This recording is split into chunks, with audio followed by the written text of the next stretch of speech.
Nyaralás 10. nap. Ismét itt vagyok Jelzán. Bettivel egy 2 kilométeres bemelegítő futáson voltunk túl.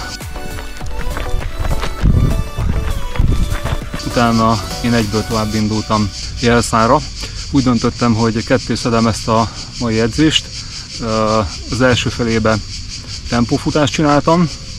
Egy 5-10 másodperccel gyorsabb tempóban nyomtam ide Jelzáig, mint a félmaratoni tervezett versenytempó.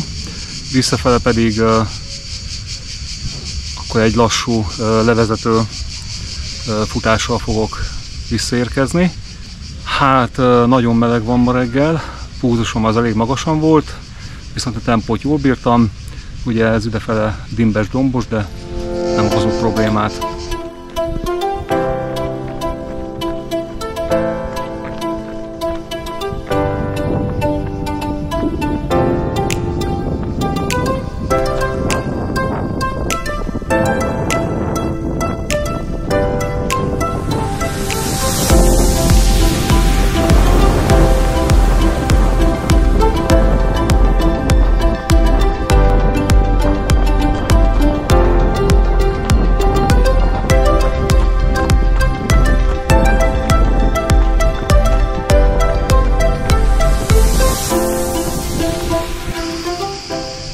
A pulzuson nem köszönte meg ezt a mai edzést.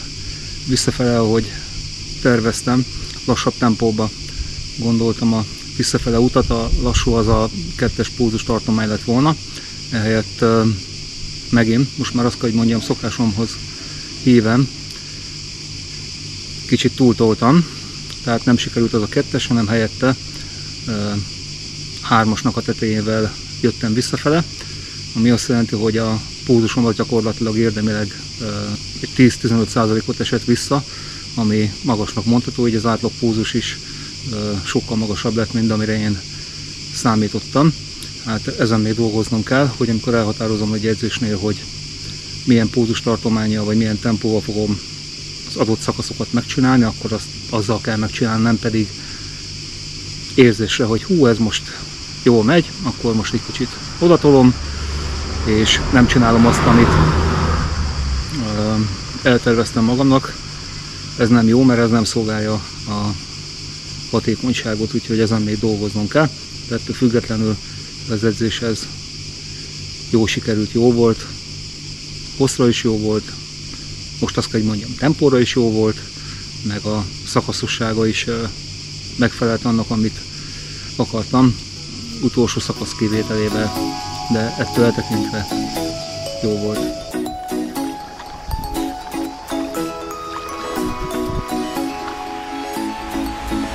Ma van 3 hete, hogy hazajöttünk a nyaralásból.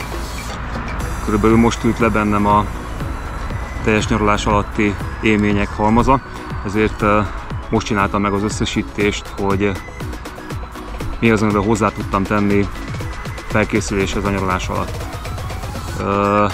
Számokban nagyon jót mutatott, érzésre nagyon jó volt.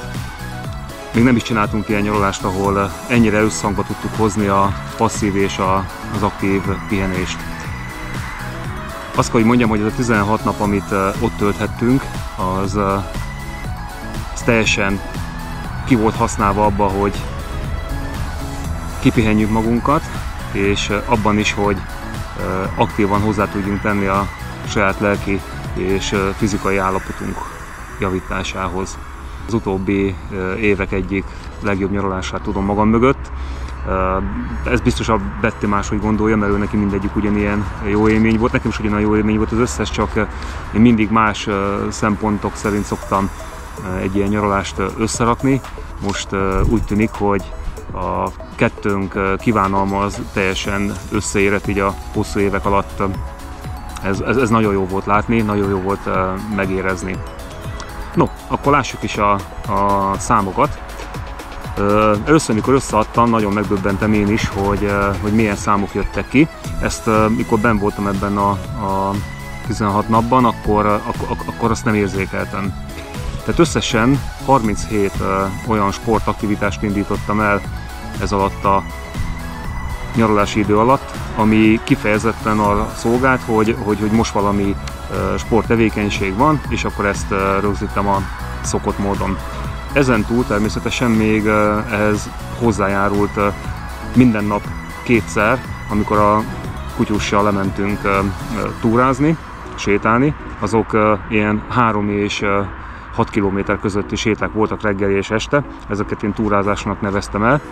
Ebből volt olyan, amit ketten csináltunk a Bettivel, volt, amit csak a Betty csinált, és volt, amit csak én csináltam, az attól függ éppen, hogy alakult, vagy adta ki a helyzet.